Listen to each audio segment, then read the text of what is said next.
Movie की शुरुआत होती है तो सबसे पहले हम एक मैरिज देखते हैं जहाँ पे बेन और जेन की शादी हो रही है। तो शादी के बाद ये दोनों अपना हनीमून मनाने के लिए जापान जाते हैं जहाँ पे ये टोक्यो सिटी में रहते हैं। तो बेन यहाँ पे पेशे में एक फोटोग्राफर है जो कि टोक्यो में ही जॉब करता है। तो टोक्यो पहुंचने के बाद ये दोनों अपनी गाड़ी में सुनसान रास्ते में से जा रहे होते हैं और जेन जहाँ पे गाड़ी चला रही होती है। बेन को जहाँ पे नींद आ रही थी इसलिए वो सोया हुआ था। तो जेन को जहाँ पे लगता है कि मैं रास्ता भटक चुकी हूँ इसलिए वो मैप उठाती है और मैप को खोलने की कोशिश करती है, लेकिन गाड़ी चलाने की वजह से वो मैप को नहीं खोल पाती, इसलिए वो बेन को जगा देती है। जैसे इन दोनों का ध्यान भटकता है इनकी गाड़ी के सामने एक अजीब सी लड़की आ जाती है और जिसे जेन गलती से टक्कर मार देती है और इस एक्सीडेंट की वजह से उनकी गाड़ी आउट ऑफ कंट्रोल हो जाती है, जिसके कारण जेन जाके एक पेड़ में अपनी गाड़ी ठोक देती है और जहाँ पे जो दोनों बेहोश हो जाते हैं। तो थोड़ी देर बाद जब इन दोनों को होश आता है तो जब भागकर रोड पे जाते हैं, लेकिन वहाँ पे कोई भी लड़की नहीं थी और ना ही वहाँ पे थोड़ा सा भी खून था और गाड़ी इतनी जोर से टक्कर मारी थी कि जहाँ पे खून निकलना तो बनता था, लेकिन यहाँ पे बिल्कुल भी खून नहीं था और ना ही वो लड़की थी। तो फिर रूम पहुंचकर बेन जब अपनी गाड़ी से बाहर निकलता है तो वो नोटिस करता है कि उसके कंधे पे काफी दर्द हो रहा है। फिर जब ये दोनों अपने हनीमून काउंटर पे चले जाते हैं तो जेन जहाँ पे उस एक्सीडेंट को भूल नहीं पा रही थी और वो उसी लड़की के बारे में सोची जा रही थी। तो फिर बेन जेन के पास आता है और उसे दिलासा देता है और वो उसे रोमांस करते हुए उसके साथ काफी सारी फोटो भी खिंचाता है। इस बालकनी में खड़े होकर ये दोनों एक दूसरे की काफी सारी फोटो खींचते हैं। तो फिर इसके बाद हम अगले दिन का सीन देखते हैं जहाँ पे बेन जेन को लेके अपने ऑफिस में जाता है जहाँ पे वो अपने स्टाफ से मिलाता है, जहाँ पे एक उसका खास दोस्त है जिसका नाम है ब्रूनो। तो ऑफिस के बाद ब्रूनो इन दोनों को एक घर दिखाता है जो ये लोग रेंट पे लेने वाले थे। ये घर काफी बड़ा था और इन दोनों को काफी पसंद भी आता है। फिर ये दोनों ये घर रेंट पे ले लेते हैं और ब्रूनो जहाँ पे चला जाता है। ब्रूनो के जाने के बाद ये तुरंत ही अपनी मस्ती में लग जाते हैं। तो फिर अगली सुबह हम देखते हैं जेन जब उठती है तो बेन उसे सरप्राइज देता है और सरप्राइज में वो उसे हनीमून की पिक्स देता है और ये सरप्राइज देख के वो काफी खुश हो जाती है। फिर वो पिक्स देखने लग जाती है। एक दो फोटो तो काफी बढ़िया थी, लेकिन उसके बाद वो देखती है और बाकी सभी फोटो में गोश्त जैसा कुछ धुंधला धुंधला सा दिखाई दे रहा है। तो ये फोटो बेन को दिखाने पे तो बेन उसे कहता है कि शायद हमारे कैमरे में कोई खराबी आ गई होगी। बेन के ऑफिस जाने के बाद जेन जहाँ पे टोक्यो घूमती है वो मार्केट जाती है जहाँ पे वो काफी सारी फोटो खींचती है और चीजों को एक्सप्लोर भी करती है। फिर वो घर आ जाती है। फिर देखते हैं कि थोड़ी देर बाद बेन की असिस्टेंट सीको भी वहाँ पर आ जाती है। तो फिर सीको उसका कैमरा चेक करती है और उसमें फोटोज देखती है। तो वो उसे बताती है कि तुम्हारी सभी फोटो में कुछ आत्मा जैसा दिखाई दे रहा है। तो सीको उसे ये भी बताती है कि मेरा एक बॉयफ्रेंड है जो इन सभी पिक्स की मैगजीन तैयार करता है, मैं उसे कल जरूर मिलवाऊंगी। फिर इसके बाद सभी लोग डिनर पे जाते हैं जहाँ पे जेन उसके एक्स बॉयफ्रेंड एडम से इन पिक्स के बारे में जानने की कोशिश करती है, लेकिन यहाँ पर इन पिक्स के बारे में ज्यादा बात नहीं हो पाती। तो फिर इसके अगले दिन हम देखते हैं बेन अपनी मॉडल्स का फोटोशूट कर रहा था। जैसे वो अपने कैमरे में देखता है उसे वो लड़की दिखाई देती है, लेकिन जब कैमरे से बाहर वो अपनी फ्रेम में देखता है तो मॉडल्स के अलावा कोई भी लड़की वहाँ पर नहीं थी। पर बेन ज्यादा इस बात पे ध्यान नहीं देता और उसे इग्नोर कर देता है और इसके बाद तुरंत उसकी गर्दन में फिर से दर्द फील होता है। तो फिर इसके बाद हम देखते हैं कि जेन बेन के असिस्टेंट के साथ उसके बॉयफ्रेंड के ऑफिस में जाती है और वहाँ पे वो देखती है कि ये लोग फोटोशॉप के थ्रू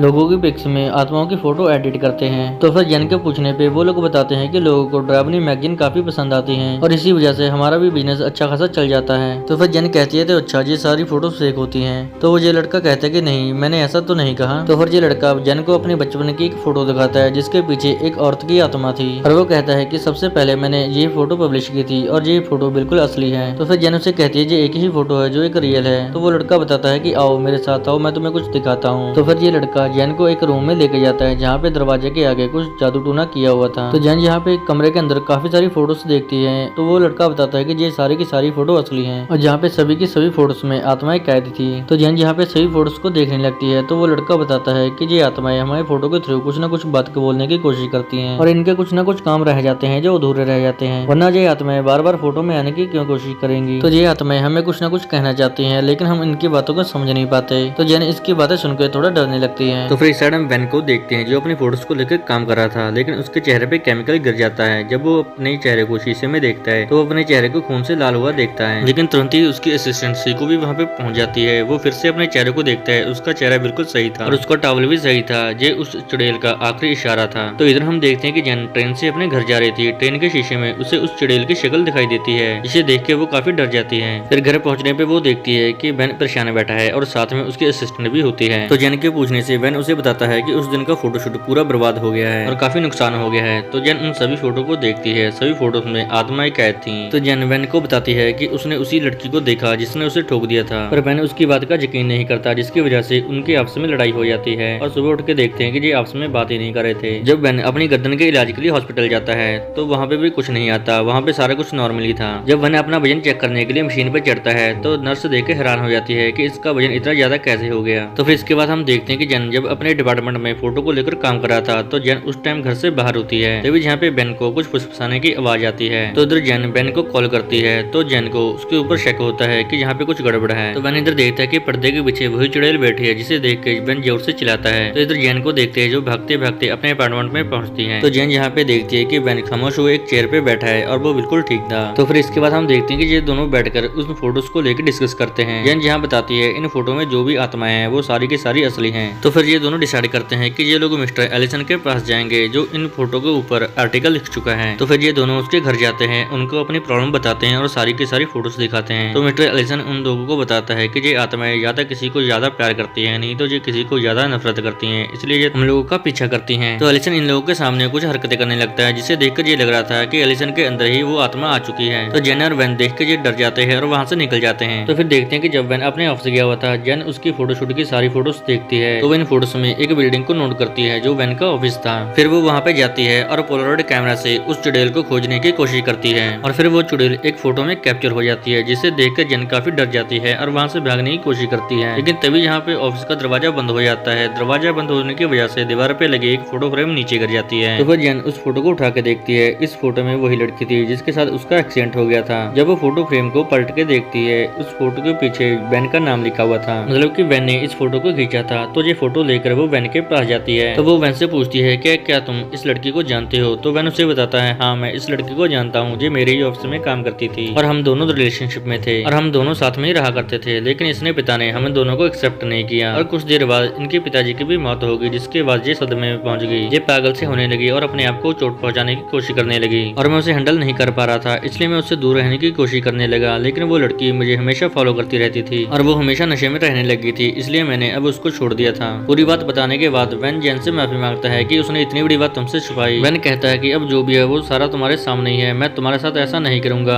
तो जेन बेन को माफ भी कर देती है। तो फिर इसके कुछ देर बाद हम देखते हैं कि बेन को ब्रूनो का कॉल आता है और वो कहता है कि उसने मेगन को देखा है। तो वेन को यहाँ पे लगता है कि मेगन अभी भी जिंदा है। तो इसके बाद हम एडम को देखते हैं जो वेन का दूसरा दोस्त है। वो अपनी मॉडल का फोटोशूट कर रहा था। जैसे ही वो फोटोशूट करने लगा उसे कैमरे में कुछ धुंधला सा दिखाई देने लगा और ये धुंधलापन एडम की आंख फोड़ देती है, जिसकी वजह से वहीं पे उसकी मौत हो जाती है। फिर वेन को ब्रूनो का कॉल आता है और वो उसे एडम के बारे में बताता है। तभी जहाँ पे हम देखते हैं कि ब्रूनो को भी कुछ फुसफुसाने की आवाज आती है। ब्रूनो बेन को कॉल करके घर बुलाता है, जहाँ पे कुछ भी ठीक नहीं था। फिर जेन और बेन दोनों मिलकर ब्रूनो के घर पहुंचते हैं, जहाँ पर आकर देखते हैं कि ब्रूनो उन लोगों को दिखाई नहीं दे रहा था। फिर अचानक से ब्रूनो कहीं से भाग रहा है और वो अपनी बालकनी से बिल्डिंग से कूद जाता है, जिसकी वजह से वहीं पे उसकी मौत हो जाती है। तो फिर इसके बाद हम देखते हैं कि बेन और जेन दोनों अपने अपार्टमेंट में जाते हैं, जहाँ पे उन्हें एक कोरियर रिसीव होता है। इस कोरियर में उन दोनों की वेडिंग फोटोशूट थे। तो फिर यहाँ पे बेन जेन को कहता है कि हमें ये शहर छोड़ देना चाहिए। तो जेन उसे कहती है कि नहीं, इसका कोई फायदा नहीं, हम जहाँ भी जाएंगे ये आत्मा हमें फॉलो करेगी, क्योंकि इनकी वेडिंग शूट वाली फोटोज में भी वो आत्मा कैद है और इनकी शादी जापान में नहीं बल्कि न्यूयॉर्क में हुई थी, वहाँ पर भी ये आत्मा उसके साथ ही थी। फिर ये दोनों डिसाइड करते हैं कि हम मेगन के घर जाएंगे और वहाँ पर जाकर कोई सुराग ढूंढेंगे और हमारी प्रॉब्लम का हल निकलेगा। घर में एंटर होते ही जेनी को जहाँ पे